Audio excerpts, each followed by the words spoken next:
আমরা মেয়েরা সবসময় দামের চাইতে কাপড়ের কোয়ালিটি লক্ষ্য করি বেশি। পাকিস্তানের জমজম তো অনেকেই সেল করেন, তবে তনিমা ফ্যাশন হাউস থেকে আমি যেটা বিক্রি করছি সেটা অরিজিনাল প্রিমিয়াম এ গ্রেড জমজম কালেকশনটাই বিক্রি করছি, একেবারে রিজনেবল প্রাইসে।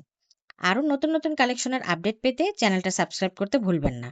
আমার এফবি পেজ ও টিকটক অ্যাকাউন্টটাও ভিজিট করবেন, তাহলে প্রতিনিয়ত নতুন নতুন কালেকশনগুলি পেয়ে যাবেন। আর যেহেতু আমি বলেছি যে কোয়ালিটিতে কোনো কম্প্রোমাইজ করছি না, তার মানে এটাই ঠিক।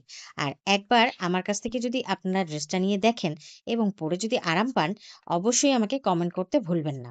তবে এখন আপনি আমার এই ভিডিওটা দেখার পর কি মন্তব্য রাখছেন, এটা আমাকে অবশ্যই কমেন্টে জানাবেন। আর আপনার কোন কালেকশনটি পছন্দ হয়েছে, আর কি ধরনের কালেকশন পেতে চান, সেটা আমাকে জানাতে পারেন আমার হোয়াটসঅ্যাপ নাম্বারে, স্ক্রিনে দেওয়া যে নাম্বারটা আছে এটাতে ইনবক্স করে। তো আমি জানতে চাই আপনারা আসলে কি ধরনের ড্রেস আমার কাছ থেকে দেখতে চাচ্ছেন, আমাকে জানাবেন। জানাতে